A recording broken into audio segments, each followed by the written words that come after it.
देखो reference of frame में जो हम बताए थे वो बताए थे कि कोई भी कोऑर्डिनेट सिस्टम जो मोशन के साथ जुड़ा होगा उसी को रेफरेंस फ्रेम कहते हैं।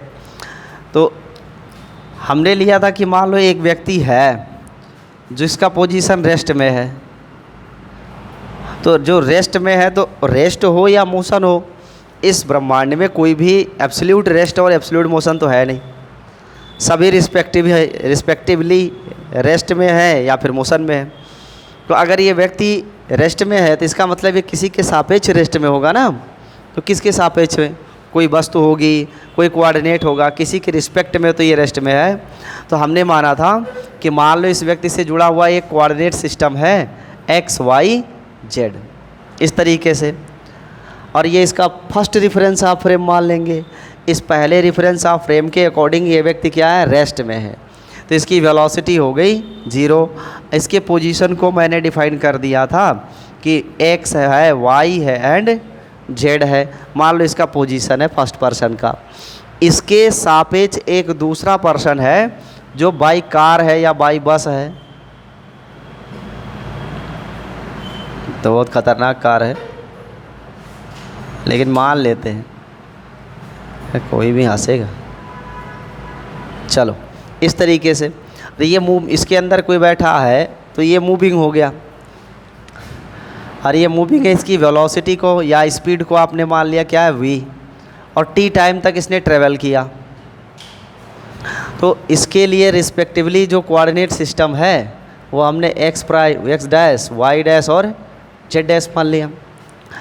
अब देखो इस पहले वाले का जो पोजीशन है वो रेस्ट में है, और इसका अपने रेफरेंस फ्रेम के रिस्पेक्ट में जो पोजीशन है वो है एक्स वाई जेड। समय बीता, कितना समय बीता?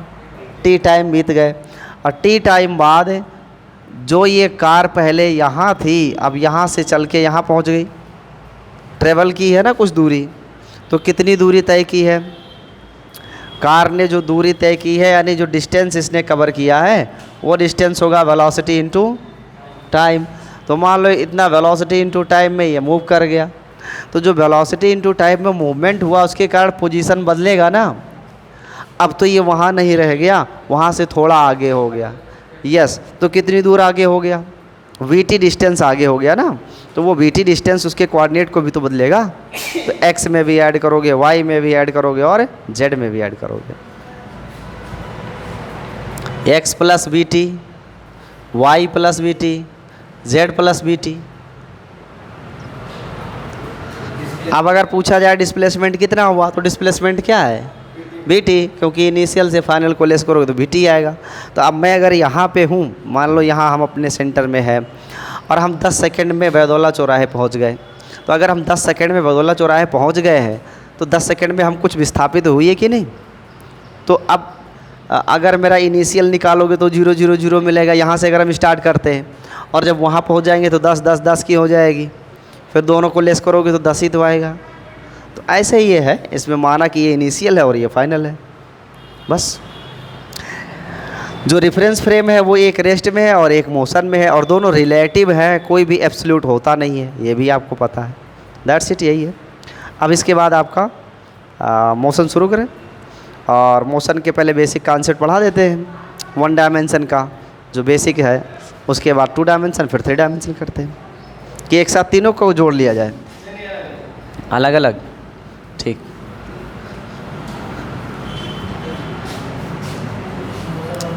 हाँ हेडिंग लगा लीजिए 1 डायमेंशनल मोशन। 1 डायमेंशनल मोशन, ठीक है, इसी के बारे में चर्चा करेंगे।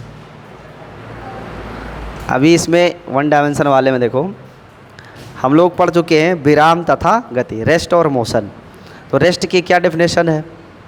If the position of any particle और object does not change with respect to time.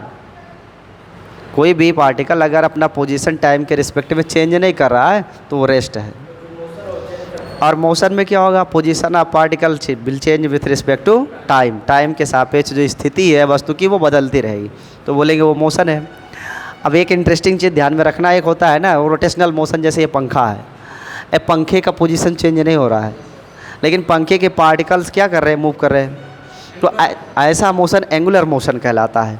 अब है ना, वैसे बहुत सा अभी आपने पढ़ लिया रेस्ट और मोशन का डिफिनेशन, कि रेस्ट का मतलब है the position of the particle does not change with respect to time then it is known as the rest. And motion में आपने सीखा कि अगर पार्टिकल का पोजीशन टाइम के रिस्पेक्ट में चेंज होता हो तो उसको मोशन कहते हैं।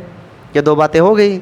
लेकिन अगर पंखे को हम ले तो पंखा अपनी जगह पे स्थिर है और स्थिर रहते हुए भी मोशन कर रहा है, तो इसका पोजीशन तो नहीं चेंज हो रहा है ना। पूरे पंखे का क्या पोजीशन चेंज हो रहा है? नहीं। तो ऐसा मोशन जिसमें ऑब्जेक्ट अपना पोजीशन चेंज नहीं करता, बट ऑब्जेक्ट के जो पार्टिकल होते हैं वो सर्कुलर मोशन करते रहते हैं और अपना पोजीशन चेंज करते रहते हैं, ऐसे मोशन को बोलते हैं एंगुलर मोशन। एंगुलर मोशन, हाँ वही रोटेशनल मोशन कहते हैं, घूर्णन गति हिंदी में कहते हैं, घूर्णन गति। तो ये रोटेशनल मोशन का एग्जाम्पल है, ठीक है, ये ध्यान में रखिएगा। तो रेस्ट का और मोशन का जो डेफिनेशन है, सर्कुलर में पोजीशन चेंज होता है, बिल्कुल जैसे अर्थ है और अर्थ सन के अराउंड मूव कर रही है, तो अगर अर्थ सन के अराउंड मूव कर रही है तो अर्थ का पोजीशन चेंज हो रहा है ना विथ रिस्पेक्ट टू टाइम।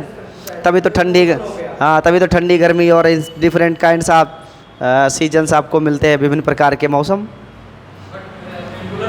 हाँ लेकिन एंगुलर में पोजीशन नहीं चेंज होता है, हाँ पार्टिकल का पोजीशन चेंज होता है, सारे सर्कुलर मोशन में चले जाते हैं, ठीक है। तो ये रेस्ट, हाँ पोजीशन ऑफ पार्टिकल चेंज होता है, ऑब्जेक्ट नहीं होता है, ठीक है। तो और दूसरी बात, जो एब्सोल्यूट मोशन या एब्सोल्यूट रेस्ट इस यूनिवर्स में एग्जिस्ट नहीं करता। जितने भी मोशन और रेस्ट है वो सब क्या है? रिस्पेक्टिव, सापेक्षिक है, कोई भी एब्सोल्यूट नहीं है। यानी इस ब्रह्मांड में कौन स्थिर है, अगर इसका उत्तर आप पूछोगे तो बोलेगा कोई नहीं स्थिर है। क्यों? Any particle of this universe is not in rest, all particle which exist in this universe are moving, सब मोशन में है, ठीक है। रिलेटिव, लेकिन रिलेटिव, जैसे अब हम पृथ्वी पर बैठे हैं, अब हमको लग रहा है कि हम रेस्ट में हैं, लेकिन है नहीं। क्यों? क्योंकि जब पृथ्वी घूम रही है तो उस पर बैठा हुआ आदमी रेस्ट में कैसे हो सकता है? वो भी तो घूम रहा है। लेकिन सापेक्षिक रूप से जितने वेग से पृथ्वी चल रही है, उस पृथ्वी पर हम बैठे उतने वेलोसिटी से हम भी गति कर रहे हैं। तो दोनों वेलोसिटी सेम होने की वजह से हमें रिलेटिवली अपने पोजीशन में फ़र्क महसूस नहीं होता और हम समझते हैं कि हम रेस्ट में हैं। लेकिन यहाँ रेस्ट एब्सोल्यूट नहीं, रिलेटिव है, सापेक्षिक है, ठीक है। तो ये हो गया है रिलेटिव मोशन, रिलेटिव रेस्ट। इसके बाद टॉपिक था फ्रेम ऑफ रेफरेंस। तो फ्रेम ऑफ रेफरेंस भी बता दिए। फ्रेम ऑफ रेफरेंस का क्या डिफिनेशन आपने लिखा? हाँ, फ्रेम ऑफ रेफरेंस में yes any coordinate system which is related with the motion of the particle is known as a reference of frame. कोई भी आप कोऑर्डिनेट सिस्टम ले लो, अगर वो किसी पार्टिकल के मोशन के साथ रिलेट हो गया तो इसको ही कहते हैं हम रेफरेंस ऑफ फ्रेम। हाँ हाँ, ट्रेन वाला है, हाँ हाँ हाँ, रिस्पेक्टिव, यस, हाँ हाँ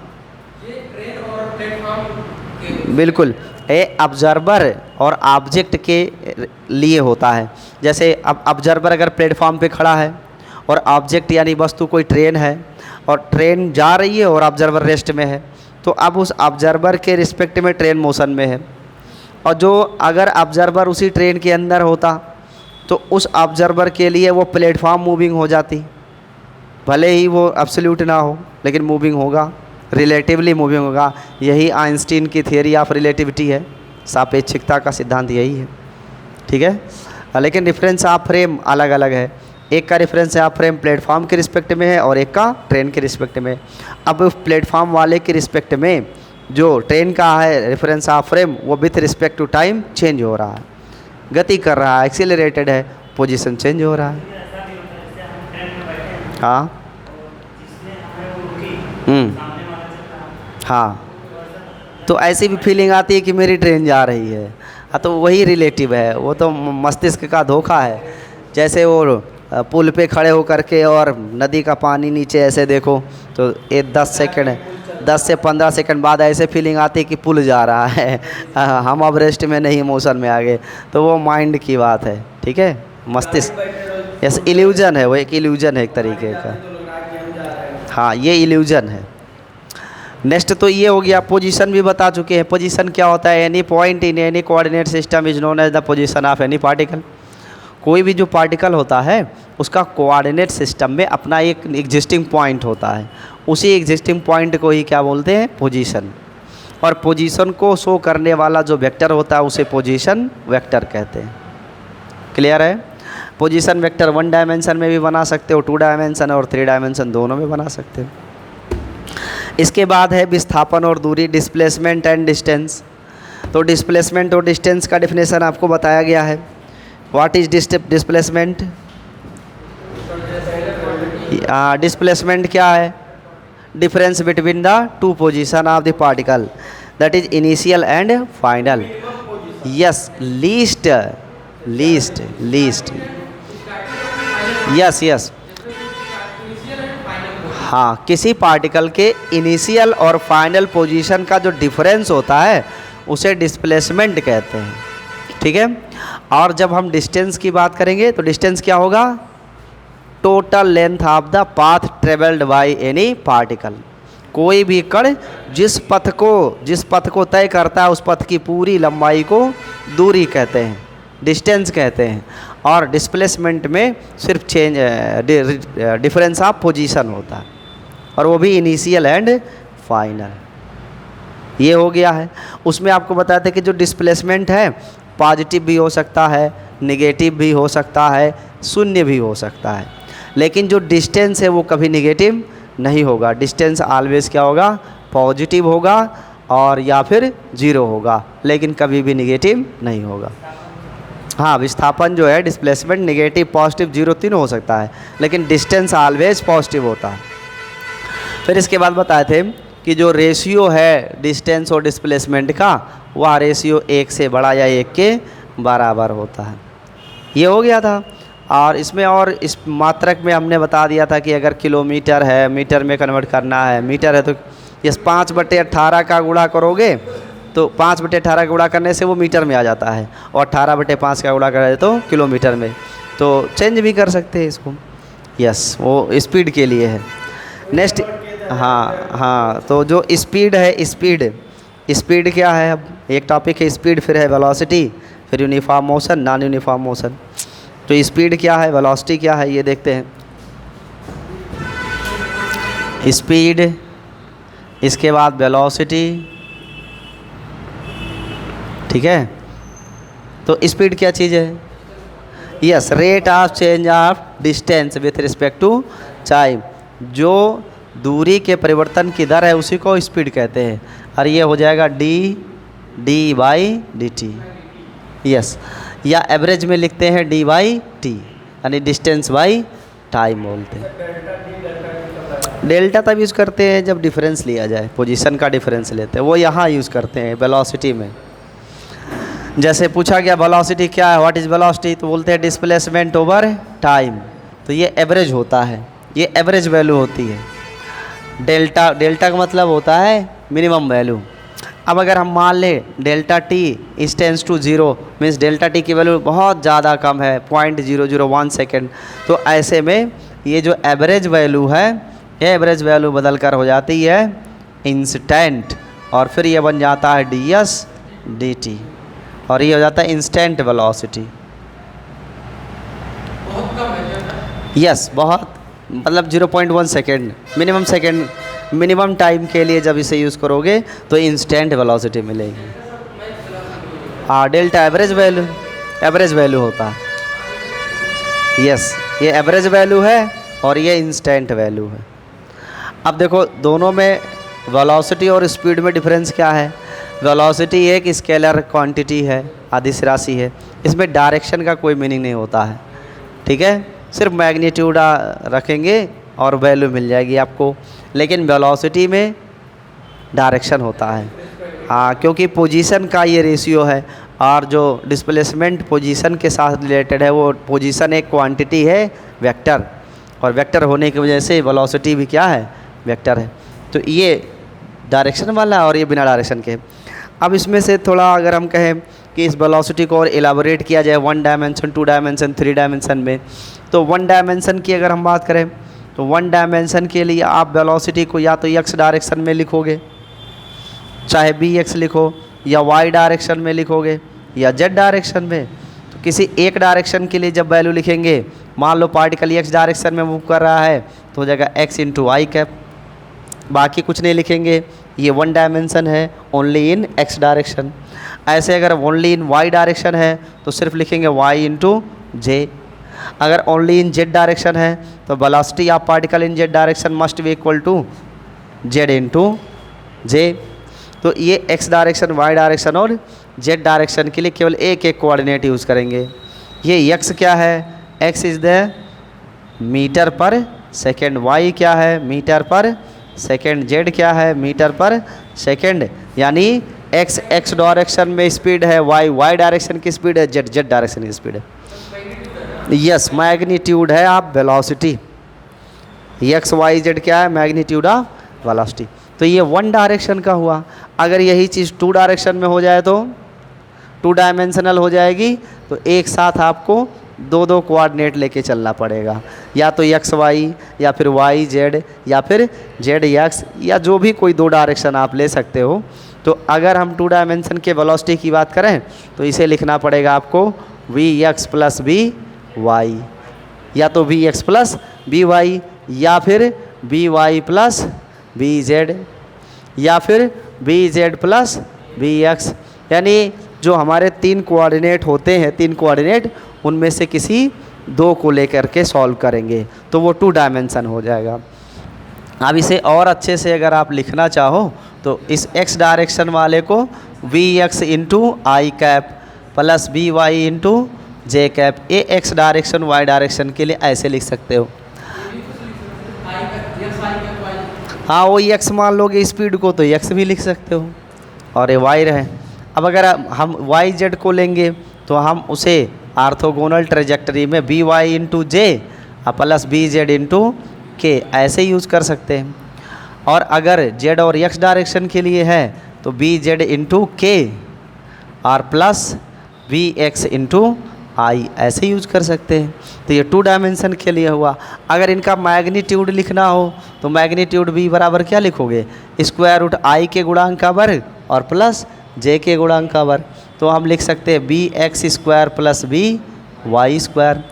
अगर सेकेंड वाले का आप ज्ञात करोगे मैग्नीट्यूड तो इसे v y square plus v z square लिख सकते हैं। थर्ड वाले के लिए आप लिख सकते हो v z square plus v x square. So is depend on the situation, कैसे कैसे दिया गया उसके अकॉर्डिंग यूज़ करोगे इसे, ठीक है। इसमें डायरेक्शन भी ज्ञात कर सकते हो। How you will find the direction, by the formula alpha is equal to tan inverse. अगर x और y है तो लिखते हैं coefficient of j by coefficient of i, that is v y by v x. Yes yes yes yes, इसको बनाओगे ना तो ऐसे बनेगा, ऐसे b y and b x, this is the x direction and this is the y direction, then there is a direction alpha. तो tan alpha लिखोगे तो बी वाई वे बी एक्स लिख सकते हैं। अगर सेकंड वाले के लिए लिखोगे तो आप अल्फ़ा की वैल्यू लिखोगे tan इनवर्स बी जेड बटा बी वाई। अगर हम थर्ड वाले के लिए लिखेंगे तो लिखेंगे tan inverse v x but by b z. तो आप अगर 2 डायमेंशनल मोशन लेते हो तो आप 3 में से कोई 2 कोऑर्डिनेट लोगे x y y, मतलब जो पार्टिकल एग्जिस्ट होगा वो दोनों में 2 कोऑर्डिनेट लेगा। अब वो x y है कि y z है कि z x है, वो डिपेंड करता है कि पार्टिकल मूव कैसे कर रहा है, ठीक है। और उसके बाद में इन डायरेक्शंस के लिए भी हम ज्ञात कर सकते हैं वैल्यू, और इनके मैग्नीट्यूड भी ज्ञात कर सकते हैं। यस बोलो, क्या क्वेश्चन है? नहीं, ये ज़रूरी नहीं है ना, जब हम डायमेंशन ही चेंज कर डाले। अगर हम x और y ले रहे हैं तो उसमें अलग पोजीशन है ना। अगर हम y z लेंगे तो लास्ट में z आ रहा है फिर y आएगा ना। हमेशा x क्यों बटे में लेंगे, जब x y रहेगा तब ऐसा करेंगे ना, जब दूसरा है तो दूसरा यूज करेंगे ऐसे। यस, तो ये है 2 डायमेंशन। अगर यही चीज़ 3 डायमेंशन में हो जाए तो, अगर यही चीज़ हाँ 3 डायमेंशन में हो जाए तो पहले यस यहाँ देखो 3 डायमेंशन में अगर हो जाता है तो इसको ऐसे लिखेंगे। 3 डायमेंशन के लिए वेलोसिटी को इसमें सारे डायरेक्शन आ जाएंगे एक्स वाई एंड जेड। तो एक फॉर्मूला बनेगा vector b x plus vector b y and plus vector b z है। ठीक है। अब अगर मैग्नीट्यूड के टर्म में लिखना चाहते हो तो इसको लिखोगे b x into i cap plus b y into j cap plus b z into k cap, ऐसे लिखेंगे। और अगर मैग्नीट्यूड लिखोगे पूरे का तो ये हो जाएगा b x square plus b y square और प्लस बी जेड स्क्वायर। और डायरेक्शन निकालना होगा तो अल्फ़ा बराबर tan इनवर्स यहाँ पे वेक्टर बी वाई माइनस यानी डिफरेंस लगाएंगे बी जेड और बटे बी एक्स, ऐसे। हाँ ये यूनिट वेक्टर के लिए, यस यूनिट वेक्टर शो करने के लिए कैप का इस्तेमाल करते हैं। ठीक है। और ये आर्थोगोनल यूनिट वेक्टर है, यानी एकांक लंबकोणीय सदिश, इसकी वैल्यू 1 होती है और ये एक स्पेसिफिक डायरेक्शन को शो करता है, इसलिए इसको यूज़ करते हैं। तो 3 डायमेंशन में ऐसे यूज़ करते हैं। ठीक है। और अब अगर आपसे एक क्वेश्चन और यहाँ किया जाए तो उसका भी उत्तर लेते चले। ये v x b y b z क्या है, अगर आपसे पूछा जाए तो क्या आंसर करेंगे आप? जो ये b x b y b z ये क्या है? हाँ हाँ यस, इसको बोलते हैं कंपोनेंट ऑफ वेलोसिटी। ठीक है। ये क्या है? कंपोनेंट ऑफ वेलोसिटी, यानी वेग के ये घटक है, वेग के घटक है। एक्स डायरेक्शन के घटक को वी एक्स, वाई डायरेक्शन को वी वाई, जेड डायरेक्शन को वी जेड। तो ये है कंपोनेंट ऑफ वेलोसिटी, इसे नोट कर लीजिए। तो इसके आगे आपको हम बताते हैं। देखो ये जो एक्सीलरेशन, हाँ बोलो कुछ कह रहे थे।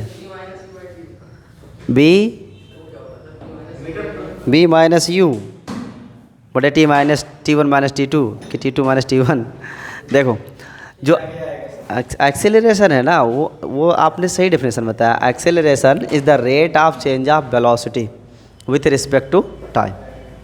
Rate of change of velocity with respect to time is known as the acceleration. समय के सापेक्ष वेग परिवर्तन की दर को त्वरण कहते हैं। हाँ यही होता है। अब इसकी यूनिट लिखोगे तो वो सेकेंड स्क्वायर आएगा ही। क्यों आएगा? देखो जो एक्सेलरेशन है वो होता है dB/dt।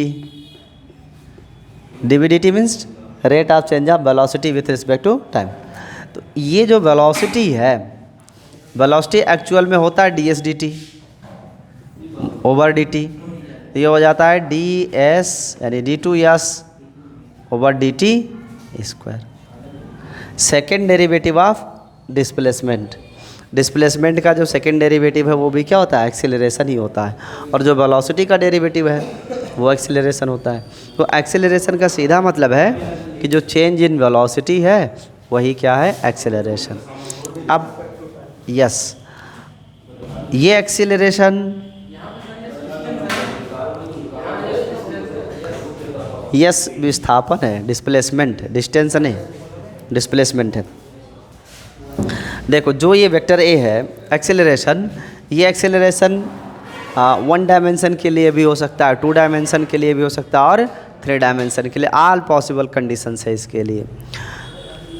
लिखने के लिए अगर 1 डायमेंशन है तो या तो एक्स में होगा या वाई के लिए होगा या जेड के लिए होगा।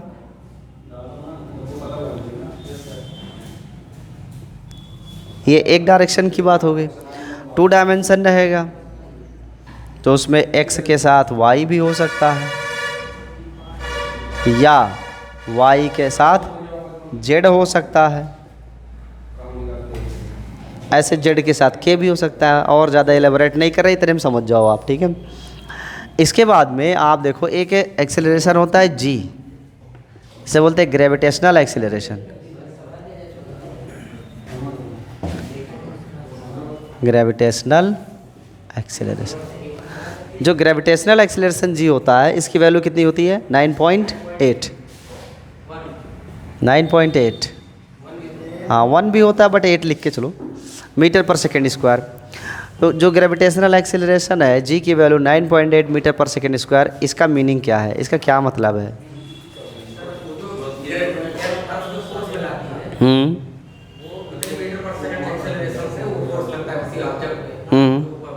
फोर्स लगता है, हाँ अर्थ से ऊपर, ये फोर्स है, यस एक प्रकार का फोर्स है।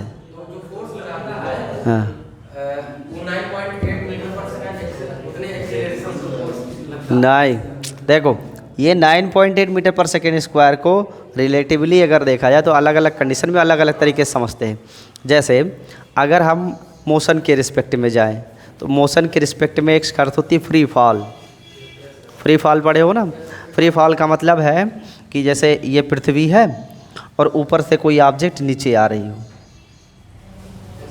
ऊपर से कोई ऑब्जेक्ट फ्री है और वो नीचे आ रही पृथ्वी की ओर, तो जब ये ऑब्जेक्ट फ्री फॉल के कंडीशन में है तो इस पर जो इनिशियल वेलोसिटी होगी वो तो जीरो होगी, ऐसे होगा ऊपर, फिर जब छोड़ेंगे तो वहाँ से नीचे आएगा। जब नीचे आएगा तो किस कारण से आएगा? ओनली वेट, जो भार है। और ये वेट क्या चीज़ होता है? Weight is a kind of force, weight is a kind of force exerted by the अर्थ।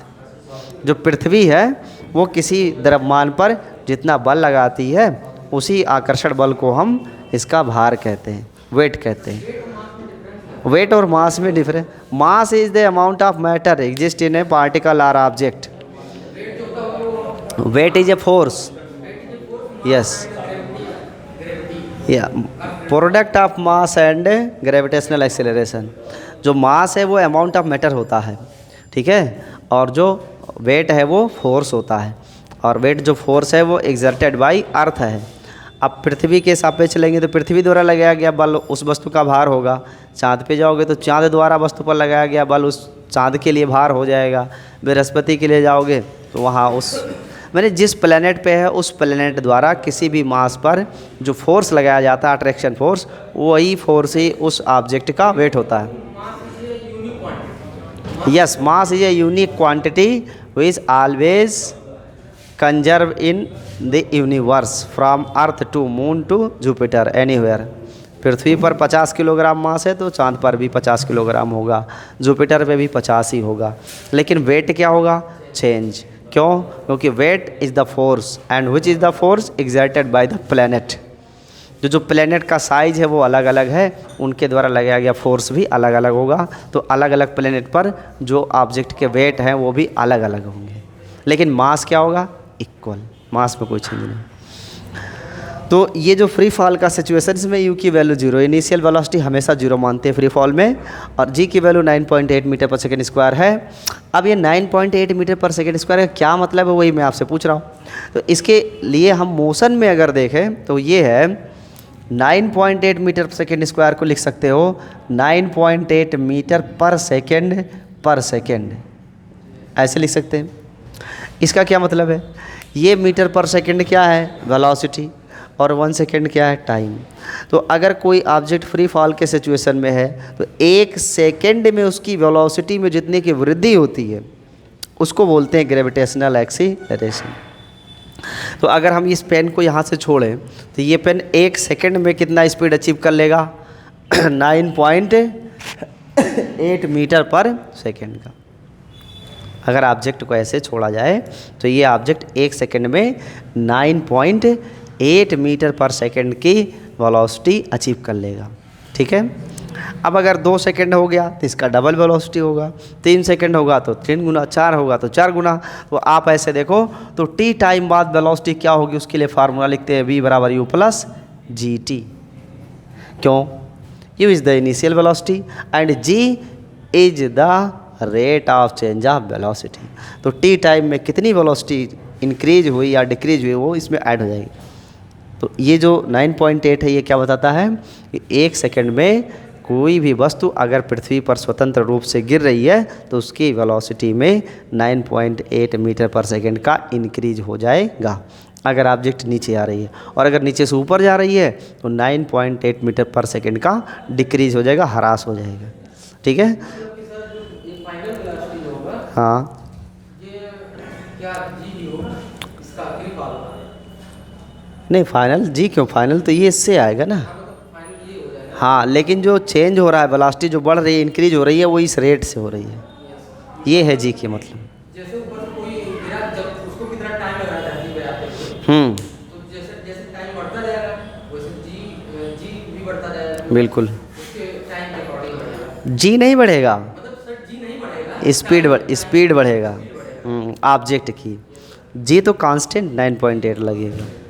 तो ये एक्सेलरेशन है ग्रेविटेशनल एक्सेलरेशन, ठीक है। ये बात समझ में आई है। फ्री फॉल की सिचुएशन में ऐसा होता है। अब देखो, इस एक्सेलरेशन के साथ साथ एक टॉपिक होता है कि कोई ज़रूरी नहीं कि स्पीड बढ़े ही, स्पीड घट भी तो सकती है। जो rate of change of velocity है, ये चेंज ऑफ वेलोसिटी का रेट लिया गया है, इसमें इंक्रीज या डिक्रीज का इस्तेमाल नहीं किया गया है। तो अगर rate of change of velocity है तो वो रेट पॉजिटिव भी हो सकता है और निगेटिव भी हो सकता है। अगर रेट पॉजिटिव है तो उस सिचुएशन में कहते हैं कि जो ऑब्जेक्ट है वो एक्सीलरेटेड है, और अगर रेट निगेटिव है तो इस स्थिति में बोलते हैं कि ऑब्जेक्ट रिटार्डेशन में है, मंदन में है, ठीक है। तो जो एक्सेलरेशन है वो rate of change of velocity है। जो rate of change of velocity है वो मे बी पॉजिटिव और मे बी नेगेटिव। तो अगर हम कहें कि जो एक्सेलरेशन है ये dB/dt है, और जो dB/dt है ये पॉजिटिव भी हो सकता है और नेगेटिव भी हो सकता है। वो फाइनल वेलोसिटी जो होगी हमेशा मतलब जो इंक्रीज हो जाएगी, मैक्सिमम यस इंक्रीज हो जाएगी। अगर dB/dt रेट जो है पॉजिटिव है तो इसका मतलब है कि जो ऑब्जेक्ट है वो एक्सीलरेटेड है, त्वरित है, ठीक है। एक्सीलरेटेड है यानी जो इसकी वेलोसिटी है वो इंक्रीजिंग है। वेलोसिटी क्या है? इंक्रीजिंग, वेलोसिटी बढ़ रही है। तो सारे फॉर्मूले vector v is equal to vector u plus a t लिखते हो, s is equal to u t plus half a t square लिखते हो, v square is equal to u square plus 2as, ऐसे यूज़ करते हैं। यहाँ dot product रहेगा, ये वेक्टर है, ऐसे यूज़ करते हैं। लेकिन अगर ये रेट जो है वो निगेटिव आ गया तो एक्सेलरेशन तुरंत किस में चेंज हो जाएगा? रिटार्डेशन में चेंज हो जाएगा। रिटार्डेशन मतलब मंदन हो जाएगा, और तब वेलोसिटी इंक्रीज नहीं होगी, वेलोसिटी डिक्रीज होगी। हाँ हाँ, तो यहाँ डॉट यूज़ करेंगे, वही तो बताया कि दोनों वेक्टर हैं ए और एस, तो दोनों के बीच का क्रॉस नहीं डॉट लेंगे, यहाँ फॉर्मूले में डॉट लेते हैं। तो अगर रिटार्डेशन होगा तो वेलोसिटी डिक्रीज होगी, और वेलोसिटी डिक्रीज होगी तो जितना फॉर्मूले में पॉजिटिव होता है मोशन के वो सब क्या बन जाएगा? निगेटिव बन जाएगा। तो vector b is equal to vector u minus vector a into t, vector s is equal to u t minus half a t square, vector v square is equal to vector u square minus 2a dot s. ये सारे negative हो जाएंगे, ठीक है। और gravity के लिए अगर देखें तो ग्रेविटी के लिए ये फॉर्मूले क्या बन जाएंगे? देखो, जो ग्रेविटी होती है इसमें डिस्प्लेसमेंट को हाइट से रिप्लेस कर देते हैं। जो डिस्प्लेसमेंट है उसको हाइट से, और जो एक्सेलरेशन है उसको जी से, और जो इनिशियल वेलोसिटी है वो यू ही रहेगा, फाइनल वेलोसिटी वी ही रहेगा। और यही चीज़ जब आप इस फार्मूले में चेंज करके डालोगे तो नए इक्वेशन बन जाएंगे क्या? v is equal to u plus g t, s is equal to u, h बराबर हो जाता है यू